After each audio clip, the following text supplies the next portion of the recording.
उद्धव ठाकरे यांची पत्रकार परिषद सुरू होतीये, थेट जाऊयात. खरं म्हणजे मी कालच आपल्याला भेटणार होतो, पण काल संध्याकाळी उशिरापर्यंत अधिवेशन चाललं. हे अधिवेशन हे अर्थसंकल्पीय अधिवेशन होतं. एकूणच या अधिवेशनाकडे जर का आपण पाहिलं तर पाशवी बहुमत मिळवलेल्या अस्वस्थ सरकारने मांडलेला निरर्थक संकल्प होता. हताश आणि निराशावादी असा हा अर्थसंकल्प. ज्या ज्या गोष्टी यांनी निवडणूक जिंकण्यासाठी थापारूपाने मारलेल्या होत्या त्याच्याबद्दल कुठेही काही वाच्यता झालेली नाही. आणि तसं पाहिलं तर ही अस्वस्थता लपवणारं हे अधिवेशन होतं, अपयश लपवणारं हे अधिवेशन होतं. ह्या अधिवेशनामध्ये त्यांनी ज्या काही गोष्टी सांगितल्या होत्या, विशेषतः जेव्हा हे सरकार स्थापन झालं तेव्हा 100 दिवसात आम्ही काय करणार हा एक त्यांनी संकल्प केला होता. मला वाटतं तो संकल्प आपल्याकडे असेल, कारण आपल्याच माध्यमातून तो आम्हाला कळला होता. आता त्यांनी जे म्हटलं होतं की प्रत्येक आराखड्याला 100 दिवसाचे ठोस नियोजन करण्याच्या फडणवीस यांच्या सूचना. किती सूचना कोणत्या आराखड्याला दिली कल्पना नाही. कृषी विभागाने आपल्या आराखड्यातून शेतकरी केंद्रबिंदू ठेवून योजनांची अंमलबजावणी करावी. शेतकऱ्यांच्या आत्महत्या तशाच सुरू आहेत. हमीभाव मिळतच नाही आहे. हमीभावापेक्षा कमी दराने खरेदी झाली. त्याच्यानंतर ही सगळी खरेदी केंद्र जी काय असतील, कापसाची असतील, सोयाबीनची असतील, ही बंद करण्यात आली. वन विभाग आहे, परदेशी विद्यापीठांना महाराष्ट्रात आकर्षित करण्याचं काय काय होतं. ह्या सगळ्या 100 दिवसातल्या आराखड्यापैकी एकही गोष्ट मला नाही वाटत या अर्थसंकल्पामध्ये त्यांच्या योजना काय नेमक्या आहेत याच्याबद्दल बोलण्यात आलं किंवा ठोस काही उपाययोजना करण्यात आली. त्याच्या पलीकडे म्हणजे ही त्यांचा संकल्प जो काही होता करणार तो तर कुठे दिसलेलाच नाही आहे. पण 100 दिवसामध्ये काय काय घडलं, काल हर्षल यांनी छान लेख लिहिलेलाच आहे. पण एकूण महायुतीचं सरकार सत्तेत आल्यानंतर एक बीडच्या सरपंचांची हत्या झाली. त्याच्यानंतर सोमनाथ सूर्यवंशी यांची हत्या झाली. स्वारगेट बलात्कार प्रकरण गाजलं. भ्रष्टाचाराचे प्रकरणं बाहेर येत आहेत. आणि त्याच्याबद्दल कुठेही हे म्हणजे मुंबईचा रस्ता घोटाळा आपल्या माध्यमातून सुद्धा हा जनतेसमोर आलेला आहे. म्हणजे संपूर्ण मुंबईमध्ये खोदकाम केले गेलेलं आहे. मोबिलिटी ॲडव्हान्स तो काय आहे, तो दिला गेला आहे, कोणाला दिला आहे, किती दिला आहे, त्याचं पुढे काय झालं याच्याबद्दल बैठक जरूर झाली अध्यक्षांच्या दालनामध्ये. पण त्याचं निष्पन्न काय, नेमकं पुढे काय होणार आहे, त्याच्यावरती तुम्ही EOWची चौकशी करणार आहात का, हा भ्रष्टाचाराचा पैसा गेला कुठे, कोणाच्या खिशात गेला, कोणत्या कॉन्ट्रॅक्टरने कॉन्ट्रॅक्ट मिळाली, ह्या सगळ्या गोष्टीबद्दल कुठेही समाधानकारक उत्तरं अशी काय महाराष्ट्रातल्या जनतेला मिळाली नाही आहे. बरं, कर्जमाफी करणार होते त्याच्याबद्दल कुठे वाच्यता नाही. लाडक्या बहिणीला 2100 रुपये देणार होते त्याच्याबद्दल कुठेही वाच्यता नाही. कधी देणार, काय देणार याच्याबद्दल कुठे काही नाही. उलट लाडक्या बहिणींमध्ये सुद्धा आता वर्गवारी केली जाते, त्यांची कागदपत्र तपासली जाणार. म्हणजे तुम्ही मतं घेताना सरळ जे काय करायचं ते केलं आणि आता माझ्या बहिणींना तुम्ही ह्या तपासणी करणार, तुमची कागदपत्र तपासा, म्हणजे त्याच्यापेक्षा नको ती योजना असं म्हणण्याची वेळ या बहिणींवरती येते की काय, अशी परिस्थिती निर्माण झालेली आहे. त्याच्यानंतर कोरटकर सापडला, पण किती दिवस आत राहिले आणि त्याला शिक्षा काय होईल याच्याबद्दल काही नाही आहे. सोलापूरकर अजूनही मस्तीमध्ये फिरतोच आहे, त्याच्याबद्दल कुठे वाच्यता नाही आहे. शेतकऱ्यांच्या आत्महत्या ह्या सुरूच आहेत. नागपूरमध्ये दंगल झाली, मी या विषयात बोललो होतोच की बऱ्याच वर्षांनंतर शांत असलेल्या नागपूरमध्ये जातीय दंगल झाली. खरं म्हणजे आम्हाला आता असा संशय येतोय की एकूणच मुख्यमंत्री सगळ्यांना सावरण्याचा प्रयत्न करत आहेत केविलवाणा. तारेवरची कसरत त्यांना करायला लागते. पण ज्यांच्या मनामध्ये अजूनही मुख्यमंत्रीपदाचे जे काही कोंब फुटलेले आहेत नको तिथे त्या खुर्चीसाठी, ते कोंब अजून काही जात नाही आहेत आणि ते त्यांना छळतात की काय, हा एक सगळा मोठा प्रश्न कदाचित मुख्यमंत्र्यांनी पडलं असेल की अरे यांना सगळं देऊनसुद्धा हे असे का वागत आहेत. आता काल जयंत पाटलांनी एक चांगलं सांगितलं की या अधिवेशनाचं फलित काय. अधिवेशनाने महाराष्ट्राला काय दिलं यापेक्षा अधिवेशन काळाने संपूर्ण देशाला एक उत्तम गाणं दिलं हे तर आपल्याला मान्य करावं लागेल की जे गाणं आज देशातल्या कानाकोपऱ्यात देशातल्या ह्या नागरिकाच्या प्रत्येकाच्या कानात आणि प्रत्येकाच्या मुखात गुणगुणलं जाते ते गाणं काय हे तुम्हालाही माहिती आहे, तुमच्याही मनात ते गाणं आता घोळतंय. हे गाणं एक चांगलं गाणं या अधिवेशन काळामध्ये देशाला मिळालं, राज्याला मिळालं, हे या अधिवेशनाचं एक फलित मानावं लागेल. आणि जयंत पाटील जे म्हणाले की हे अधिवेशन म्हणजे काय तर कबरीपासून कामरापर्यंत, बाकी काहीच नाही, बाकी काहीच नाही आहे. तर अशा या हे असं अधिवेशन घेतलं का गेलं आणि त्याच्यातनं नेमकं आपण काय दिलं ह्याचा प्रश्न सत्ताधाऱ्यांनी स्वतःला विचारायला पाहिजे. ह्या गोष्टी आपण आपल्यासमोर दिसत असताना आणखीन एक गोष्ट जी दिसली ती म्हणजे सत्ताधाऱ्यांचा माज. मला नाही वाटत यापूर्वी कधीही गेल्या काही वर्षात किंवा अनेक वर्षात विरोधी पक्षांनी राज्यपालांकडे जाऊन सत्ताधारी त्यांच्या पाशवी बहुमताचा माज कसा दाखवत आहेत आणि आम्हाला काही बोलू कसं दिलं जात नाही. आमच्या लक्षवेधी काल भास्करराव जाधवांनी तो तर सरळ सरळ आरोपच केलेला आहे लक्षवेधीबाबत. आणि असं हे अधिवेशन म्हणजे राज्यपालांकडे विरोधी पक्षाला दाद मागायला जावं लागतं. नंतर मी विधान परिषदेचा सदस्य आहे, अनिल परब आहेत, मिलिंद आहे. मला नाही वाटत कारण माझ्यापेक्षा अनिल परब जास्त सिनियर आहेत. गेल्या अनेक वर्षात सभापतींवरती पहिल्याच अधिवेशनात अविश्वासाचा ठराव आणावा लागला असं अधिवेशन यापूर्वी नजीकच्या काळात झालं असेल असं मला वाटत नाही. तर असे हे अनेक विषय आहेत, बोलायला गेले तर खूप आहे. ज्या गोष्टी जर का अधिवेशन काळात बोलू दिल्या असत्या आणि त्याच्यावरती उत्तरं जर का नीटनेटकेपणाने दिली गेली असती तर आता तुमच्या माध्यमातून जनतेसमोर बोलण्याची मला वेळ आली नसती. बरं, हे झालं महाराष्ट्राच्या अर्थसंकल्पीय अधिवेशनात. म्हणजे एका बाजूला जे काय ते आपली मराठी म्हण आहे ना, खिशात नाही आणा आणि मला बाजीराव म्हणा, तशी या सरकारची गत झालेली आहे. वारेमाप घोषणा केल्या गेल्या पण पूर्तता काही नाही आहे.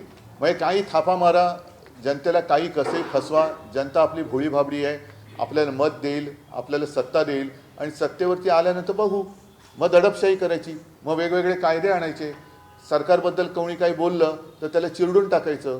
ही दडपशाही जी ब्रिटिशांना सुद्धा जमली नाही ती यांना काय जमणार, यांना जमूच शकत नाही आहे.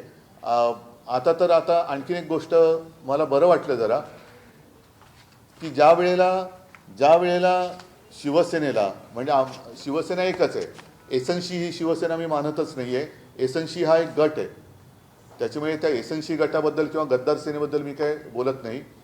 शिवसेनेला जेव्हा मुस्लिम समाजाने मोठ्या प्रमाणावर मतदान केलं आणि मुस्लिम समाज हा शिवसेनेवरती विश्वास ठेवून आमच्यासोबत आल्यानंतर यांचे डोळे पांढरे झाले होते आणि त्यांनी लगेच एक आवई उठवली की उद्धव ठाकरेंनी हिंदुत्व सोडलं. मुस्लिम लोकांनी शिवसेनेला मत दिलं, उद्धव ठाकरेंनी मत दिलं, तर हा सत्ता जिहाद आहे.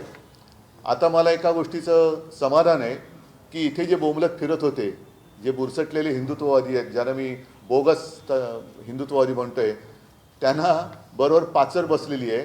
कारण आता ईदच्या निमित्ताने सौगाते मोदी हा कार्यक्रम भारतीय जनता पक्षाने हाती घेतलेला आहे. 32 का 35 का 36 लाख मुस्लिम कुटुंबियांच्या घरी जवळपास 32,000 कार्यकर्ते हे भारतीय जनता पक्षाचे घरोघरी जाऊन त्यांना सौगाते मोदी हे देणार आहे. हे काही सौगाते मोदी नाही आहे, हे सौगाते सत्ता आहे. म्हणजे यांना सत्तेसाठी हे कोणत्याही थराला जाऊ शकतात. त्याचं एक निर्लज्ज उदाहरण आहे. महाराष्ट्राच्या निवडणुकीमध्ये बटेंगे तो कटेंगे हा नारा देणारे आता सौगात म्हणजे भेट द्यायला चाललेले आहेत. वर्षभर किंवा आयुष्यभर होळीच्या निमित्ताने मुस्लिम समाजाच्या नावाने शिमगा करायचा आणि निवडणूक आल्यानंतर त्यांना पुरणपोळी द्यायची, असा हा प्रकार आहे. पण याच्यात एक गोष्ट चांगली आहे की आमच्याकडचे जे काय उडाणटप्पू आहेत, ज्याचा उल्लेख अनिल परब यांनी आपल्या विधान परिषदच्या भाषणामध्ये केला आहे, ते सुद्धा आता टोपी घालून कशी ती सौगत घेऊन जात आहेत हे मला बघायचं आहे. एकूणच मी जे 1-2 वेळा बोललेलो आहे की तुम्ही आमच्यावरती हिंदुत्व सोडल्याचा जो आरोप करता, तर तो आरोप करण्यापूर्वी तुम्ही तुमच्या झेंड्यावरचा हिरवा रंग काढा आता त्यांचं हे ढोंग उघडं पडलेलं आहे आणि हिरवा रंग तर ते काढतच नाही आहे. मला फक्त चिंता अशी आहे की मोदीजी जे लोकसभेच्या निवडणुकीत बोलले होते, मंगळसूत्र चोरलं जाणार, मंगळसूत्र यांना देणार यांना, आता हिंदूंच्या मंगळसूत्राचे रक्षण कोण करणार? कोणी आहे का हिंदुत्ववादी पक्ष? कोणाचं संरक्षण तुम्ही कोणापासून करणार? आणि हीच भूमिका तुमची कायम राहणार आहे का निवडणुकीपुरती राहणार आहे?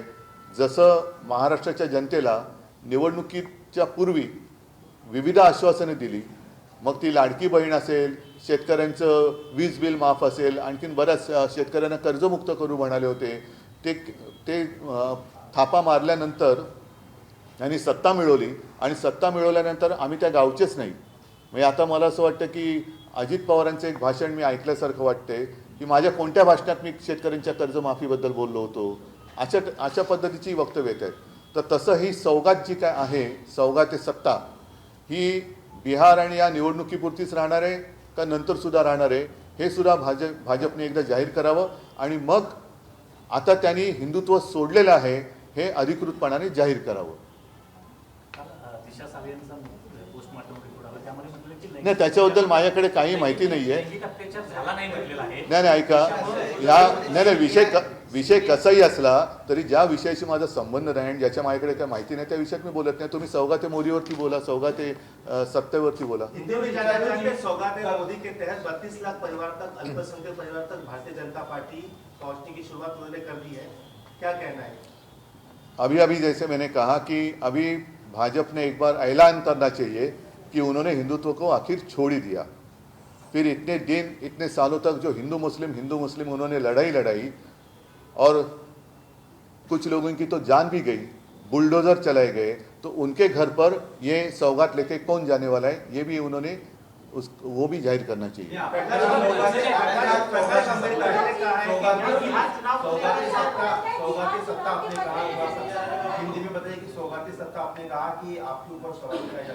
नहीं, जब मुझे मतलब जो मेरी शिवसेना एक ही है, दूसरी है वो गद्दार सेना है, उसको शिवसेना मानने की कोई आवश्यकता नहीं है.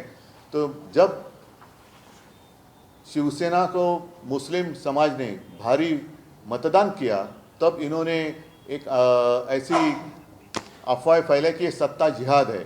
तो अब ये सत्ता है क्या सौगात सत्ता नहीं तो दूसरा क्या है? ये सत्ता पाने के लिए कुछ भी कर सकते हैं और इसका एक उदाहरण है. सौगाते मोदी, लहू में भीगी हुए सौगाते मोदी और 100 चूहे खा के बिल्ली चली हज को, ये प्रकाश अंबेडकर ने कहा है. तो उन्होंने कहा, मैंने आज जो कहा, मुझे कहना तो मैंने कहा.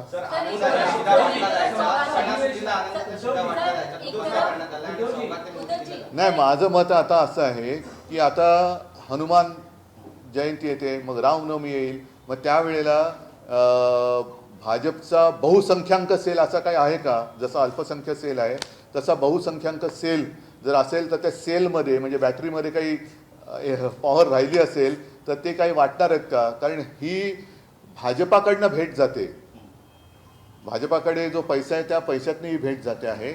आणि मग तसं त्यांनी सांगितले की बैसाखीला हे वाटणार आहेत, चांगली गोष्ट आहे. ईस्टरला वाटणार आहेत, खूप चांगली गोष्ट आहे. हे सौगाते मोदी म्हणजे ईदच्या निमित्ताने भेट देतात, ही सुद्धा चांगली गोष्ट आहे. पण हिंदूंना नुसती घंटा वाजवायला द्यायची, त्यांना दंगलीसाठी वापरायचं आणि मग जे दंगल ज्यांच्याकडनं करायला लावायची ते तर त्यांचे जीव जातात, घरं जाळली जातात, त्यांच्यावरती कारवाई केली जाते, त्यांच्यावरती पोलीस केसेस होतात आणि मग हे मात्र सत्तेसाठी सगळ्यांच्या गळाभेटी घेत फिरणार. आता असं मी ऐकलं की आता नुकतंच जी काय दिल्लीची निवडणूक झाली त्याच्यानंतर दिल्लीमध्ये बऱ्याच वर्षानंतर भाजपची सत्ता आली, तिथल्या मुख्यमंत्र्यांनी सुद्धा इफ्तार पार्टी वगैरे केली असं मी ऐकलं. खरं खोटं मी काय बघितलं नाही. अधिवेशनामध्ये महाविकास आघाडीने विरोधी पक्ष नेते पदासाठी प्रस्ताव दिला होता. काल अखेरच्या दिवशी भूमिका जाहीर अशी करण्यात आली की मुख्यमंत्र्यांचं असं म्हणणं आहे की उपाध्यक्षांच्या बाजूची खुर्ची काही काळ मोकळी ठेवावी लागेल आणि विधानसभा अध्यक्ष जो निर्णय देतील तो आम्हाला मान्य असेल. म्हणजेच अध्यक्ष असं म्हणताय की या प्रकरणामध्ये मी घाई करणार नाही. म्हणजेच काय की यालाच सत्तेचा माज म्हणतात. राज्यपाल महोदयांना विरोधी पक्ष जाऊन का भेटला की जेव्हा महामहिम राज्यपाल भाषण करतात तेव्हा त्यांच्या भाषणामध्ये माझं सरकार हा एक उल्लेख असतो. आता तुमचं सरकार हे जनतेचा आवाज कसा दाबता आहे हे त्यावेळेला विरोधी पक्षाचे आमचे सदस्य जाऊन त्यांना सांगून आलेत. आता राज्यपाल महोदय काय भूमिका घेत आहेत, कारण यांची भूमिका तर आम्ही बघितली. राज्यपाल पूर्वीचे असते तर काय प्रश्नच नव्हता, काय आम्ही अपेक्षा कोणाकडनं करायची. पण नवीन राज्यपाल आलेत आणि त्यांनी सुद्धा एक चांगला प्रतिसाद दिला. निदान एक चांगला सुसंस्कृत माणूस आहे. त्यांच्याकडनं आम्हाला अपेक्षा आहे राज्यपाल महोदयांनी याच्यात आता हस्तक्षेप केला पाहिजे की जसं एखादी जागा लोकप्रतिनिधीशिवाय 6 महिन्यापेक्षा जास्त रिक्त राहू शकत नाही, तिकडे निवडणूक घ्यावी लागते, तसं विरोधी पक्ष नेता हे सुद्धा पद किती काळ तुम्ही रिकामं ठेवू शकता, हा एक विषय आहे ना. आणि असं कुठेही कालच संविधानावरती चर्चा झाली तर विरोधी पक्ष नेता हे संविधान आहे ना, संविधानात्मक पद आहे ना का नाही आहे. तर त्याच्यामध्ये असं कुठेही लिहिलेलं नाही आहे की त्याच्यात काय अटी तटी शर्ती किंवा कायदा नियम असं काही नाही आहे. विरोधी पक्ष नेता हा असायला पाहिजे आणि या पूर्वीचे दाखले सुद्धा आहेत. पण उद्धवजी, महायुतीचे सर्व आमदार असं म्हणत आहेत की पुरेसं संख्याबळ विरोधी पक्षाकडे आमदारांचं नाहीये. लोकसभेमध्ये असं कुठे म्हटलेलं नाहीये. 10 वर्ष हे पद रिक्त होतं कारण आवश्यक लोकसभेत कदाचित असू शकेल, पण विधानसभेमध्ये असं कोणताही कायदा कानून नाही.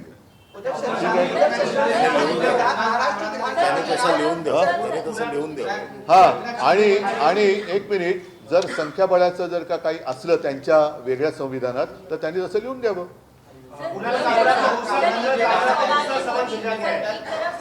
सौगात सत्ता. हाँ, और दूसरी तरफ कह रहे हैं कि मुसलमानों को सड़क पर नमाज नहीं पढ़ना है यूपी में, वही चीज महाराष्ट्र में भी लागू करें. तो दो तरह की स्थिति है, क्या कहेंगे इस पर आप? इसलिए तो मैंने कहा ना, एक तो उन्होंने जाहिर करना चाहिए कि उन्होंने आखिर हिंदुत्व छोड़ ही दिया, और नहीं तो ये सब नौटंकी है. ये तो नौटंकी है सिर्फ सत्ता हासिल करने के लिए. जैसे अभी बिहार की इलेक्शन आ रही है, उनके साथ नीतीश कुमार है, तो क्या जवाब देंगे वो? नीतीश वहाँ बिहार में करके दिखाओ ना. एक तो उनको आप सौगात दे दो, नहीं तो बिहार में भी कहो कि हम नमाज नहीं पढ़ने की, कुछ तो करो. निर्मला सीतारामन पर कटाक्ष किया है कोणी? कामरा ने, और उसको दूसरा समन भेजा गया मुंबई पुलिस द्वारा. बघा, आता मी काय त्याचं वकीलपत्र इकडे घेऊन बसलो नाहीये. जे त्यांनी केलं, मला जे बोलायचं ते मी बोललेलं आहे.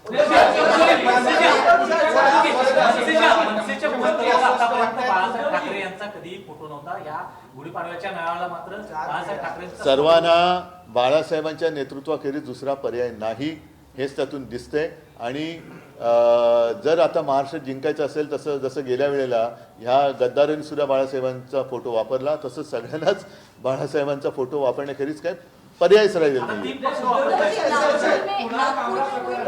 पुढच्या काळात राज्य सरकार कुणाल कामरांच्या त्या एकूण विडंबन नीतीमुळे जो काही वाद निर्माण झाला, कदाचित महाराष्ट्रात असे कार्यक्रम सादर करण्यास त्यांना मज्जाव केला जाऊ शकतो अशा काळात. आणि तसंच जेव्हा ते मुंबईत येतील त्यांना चौकशीला सामोरं जावं लागू शकतं, शिवसेनेच्या कार्यकर्त्यांना त्यांना तोंड द्यावं लागू शकतं. तर अशा वेळेस शिवसेना युबीटी कुणाल कामरांच्या शिवसेना युबीटी नाही, शिवसेना एकच आहे. दुसरी ती गद्दार सेना आहे.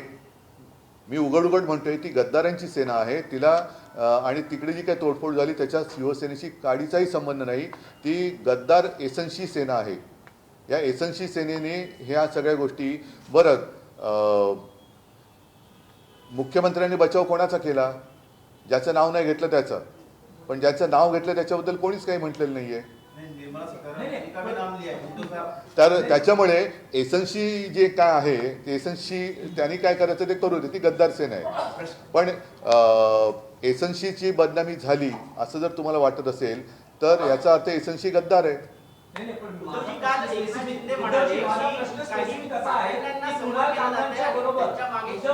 एक मिनिट, काही पाखंडांना समोर करून काही शिखंडी आपले विजित साध्य करतायत, माझी बदनामी करतायत. त्यांनी समोर येऊन सत्य हे सत्यच असतं. इतके वर्ष अख्खी गावागावात 50 खोके एकदम ओके हे गावकरी त्यांच्या बैल पोळ्याच्या निमित्ताने बैलावरती पण लिहिलेलं होतं त्यांनी.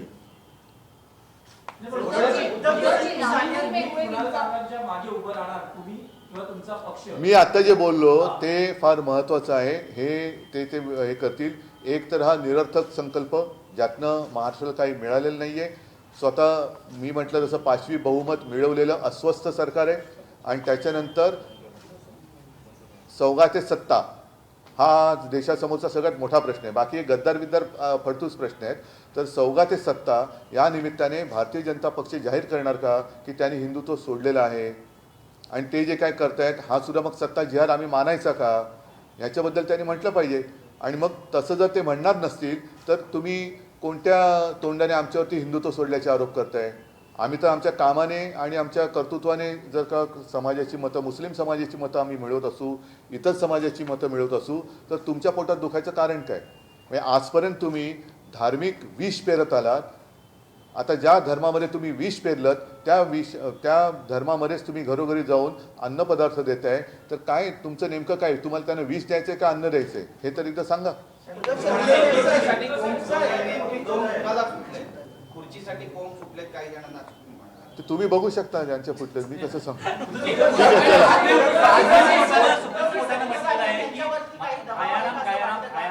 संस्कृतीमध्ये महाराष्ट्र हा सगळ्यात पुढे आहे. इतर सर्व राज्यांना मागे टाकलेला आहे. हे म्हणूनच आता काय बोलायचं की सुप्रीम कोर्टाचा पूर्ण आदर ठेवून ते म्हणजे खूप चांगली झाडाझडती खूप घेतात. जसं चंद्रचूड साहेब सुद्धा होते पण नंतर काय झालं तुम्ही बघितलं. त्याच्यामुळे जोपर्यंत निकाल लागत नाही आणि सुप्रीम कोर्ट हे बघतंय म्हणजे सुप्रीम कोर्ट हे नोंदवत आहे तर माझी विनंती आहे की सुप्रीम कोर्टाने आता लवकरात लवकर आमच्याबाबत सुद्धा जो काही निकाल आहे कारण निकाल तर लागला पाहिजे काही असेल तो असेल. सत्याला स्मरून सत्यमेव जयते जे आहे त्यानुसार निकाल हा लागलाच पाहिजे. आणि सुप्रीम कोर्टाने जर का याची दखल घेतली असेल आयाराम गयारामांची तर त्या आता आयाराम गयारामांची मंदिरं बांधली जात आहेत सत्तापदं देऊन ही मंदिरं तोडली पाहिजे. महिनाभरानंतर अटक होते तर कबुली दिली आहे की मीच फोन केला होता इंद्रजित सावंत यांना. एक महिनाभर लागतो. कृष्णा आंधळे अजून त्याच्याकडनं एक निबंध लिहून घेतील आणि सोडतील. वाटतं तुम्हाला की त्यांना सोडून देतील. सोडतील बघा तुम्ही. अजूनही आता मला माहिती नाही कारण काही बातम्या आपण विसरून जातो. आता असा जर का मी तुम्हाला प्रश्न विचारला तर पटकन तुम्ही सांगा कोणत्या शाळेमध्ये त्या चिमुरडीवरती अत्याचार झाला तर कोणत्या गावात हो नक्की नक्की ना आहे ना. म्हणजे एक क्षण तुम्ही पण गोंधळात पडला ना की खरंच बदलापूर का. आता तुम्ही काय म्हणालात आपटेंची शाळा. आपटे कुठे आहेत आपटे कुठे आहेत. म्हणजे तेव्हा जे काय एक काहूर उठलं होतं अक्षय शिंदेच्या एन्काउंटर नंतर की हे तुम्ही कोणाला वाचवण्यासाठी केलेत का तर आज ते संचालक कुठे आहेत त्यांच्याबद्दल कोणीच काय बोलत नाही आहे. तसंच एक कोरटकरबद्दल तुम्ही किती ओरडणार. 2 दिवस ओरडाल पण अटक केली आता तो कोणत्या तुरुंगात आहे काय करणार त्याला किती दिवस म्हणजे ह्या सगळ्या गोष्टी ज्या आहेत ना ह्या खातूरमातूर चाललेल्या. सोलापूरकर कुठे सोलापूरकर कुठे जो महाराजांची उघड उघड एवढी बदनामी करतोय म्हणजे गद्दाराचा अपमान तुम्हाला सहन होत नाही त्याच्यावरती लगेच त्याचा स्टुडिओ तोडता त्याला 2-2 समन्स पाठवताय. सोलापूरकरला तुम्ही एकही समन्स नाही पाठवत. तुम्हाला अधिकार काय कामरावरती कारवाई करण्याचा. म्हणजे तुम्ही कोणाचा तुम्ही हे घेऊन चाललेला आदर्श छत्रपती शिवाजी महाराजांचा की खंडोजी खोपडेचा. खंडोजी खोपड्याचा कोणी अपमान केला तर तुम्ही ताबडतोब त्याला शिक्षा करणार आणि आमच्या दैवताचा कोणी अपमान केला तर तुम्ही नुसतं चोर पोलीस खेळणार. हे जे काय ढोंग आहे ना हे आता पूर्ण सगळ्यांनी बघितलेलं आहे. त्याच्यामुळे मी परत सांगतोय की प्रचंड बहुमत मिळवलेलं हे अस्वस्थ सरकार आहे. यांना कळतच नाही यांची खुर्ची कोण कधी खेचेल कोणाचे लागेबांधे कोणाशी आहेत. नागपूरमध्ये दंगल नेमकी कोणी घडवली या सगळ्या गोष्टीचा काय छडा लागत नाहीये. इतिहास काढला जातोय. संभाजी भिडे असं म्हणतात की छत्रपती शिवाजी महाराज सर्वधर्मीय नव्हते. संभाजी भिडे असं म्हणतात की सर्वधर्मीय ते नव्हते. त्यांनी कोणत्या बागेचा आंबा खाल्ल्या मला माहिती नाहीये त्याच्यामुळे मला काय त्यांच्याबद्दल बोलायचं नाही.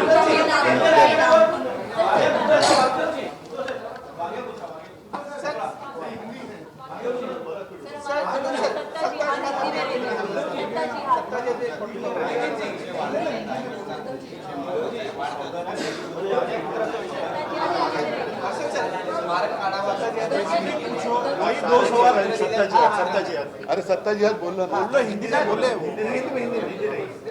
उदय तुमच्या अरे थांब ना आता त्यांचा बघा त्याच्याबद्दल आता रायगडावरची वाघ्या कुत्र्याची जी काही समाधी किंवा जे काही स्मारक आहे त्याबद्दल इतिहास तज्ज्ञांचं मत घेणं गरजेचं आहे आणि पाहिजे तर एक कमिटी नेमा, काय वाटेल ते करा, ठेवायची ते ठेवा, उकडायची ते उकडा, परंतु त्याच्यावरनं एवढी पेटवापेटवी करण्याच्या आधी अरबी समुद्रातलं शिवछत्रपतींच्या स्मारकाबद्दल एवढे कोण उठत का नाहीत हा प्रश्न माझ्या मनाला पडलेला आहे. संपूर्ण राज्यांनी सत्ताधाऱ्यांनी विचारलं पाहिजे की हे कुत्र्याच्या समाध्या वगैरे ह्याच्यावरनं भांडण्यापेक्षा छत्रपतींच्या स्मारकाचं ज्याचं जलपूजन पंतप्रधान नरेंद्र मोदी यांच्या हस्ते झालेलं आहे, ज्याला मी सुद्धा उपस्थित होतो, त्या जलपूजनाचं काय करायचं का? स्मारकावरती पाणी सोडले तुम्ही, छत्रपतींचं स्मारक कधी करणार हा प्रश्न कोणी कोणाला विचारत का नाहीये? मोदींना तुम्ही काही स्मरण वगैरे करून देणार आहात? मी कोण बाबा मोदींना स्मरण करून देणार? नाही, आता हे परत आहे की छत्रपतींच्या स्मारकाबद्दल स्मरण करून द्यावं लागतं, हे याच्यासारखं दुर्दैव काय? आणि हे काय कोणाला हिंदुत्व शिकवत आहेत? नाही, आता तुमच्या लक्षात आलं असेल की ज्यांना छत्रपतींच्या स्मारकाबद्दल काय पडलेलं नाहीये ते सोलापूरकर आणि कोरटकरला काय अटक करणार? कोश्यारींना काय कारवाई करणार? कोश्यारींवरती उद्धव सर, आपने सत्ता की हाथ का जिक्र किया, सत्ता जिहाद नहीं, सौगात है सत्ता. इसका पूरा डिटेल से लिख के आएंगे. घर घर जाकर अनाज दे रहे हैं। घर घर में आज तक वो जहर दे रहे थे, अब जाके अनाज दे रहे हैं, अच्छी बात है, लेकिन भाजपा ने अभी ऐलान करना चाहिए कि उन्होंने आखिरकार हिंदुत्व छोड़ ही दिया और अब उनको कोई अधिकार नहीं रहा जो मेरे ऊपर आरोप लगाते हैं या मेरी आलोचना करते थे कि उद्धव ठाकरे ने हिंदुत्व छोड़ा, भाजपा को कोई अधिकार नहीं रहा है, आखिरकार उन्होंने भी हिंदुत्व छोड़ दिया है, तो आगे जाकर देखते हैं क्या सर, होता है. विधानसभा लोकसभा चुनाव में नारा था एक है तो सेफ है, और अभी एक है तो सेफ है, बटेंगे तो कटेंगे, आपका मंगलसूत्र चुराएंगे. तो अभी अगर भाजपा ने भी हिंदुत्व छोड़ दिया है तो हिंदू सेफ है या नहीं है? और जो यहाँ अपने आप को हिंदुत्व के रक्षक मानने वाले जो लोग हैं उनकी मुझे तस्वीर देखनी है कि वो कैसे जाते हैं घर घर में और मस्जिद में जाकर कैसे वो सौगात देते. ठीक है, चलो. तर अरबी समुद्रातल्या स्मारकाचं काय झालं असा सवाल आता उद्धव ठाकरे यांनी उपस्थित केलेला आहे. उद्धव ठाकरेंची पत्रकार परिषद सुरू होती. छत्रपतींच्या स्मारकाचं काय झालं आणि वाघ्या कुत्र्याच्या स्मारकावर पेटवापेटवी नको असं उद्धव ठाकरे म्हणतात. तर सरकारकडून फक्त योजनांच्या घोषणा केल्या गेल्या असंही ठाकरे म्हणतात. एबीपी माझा, उघडा डोळे बघा नीट.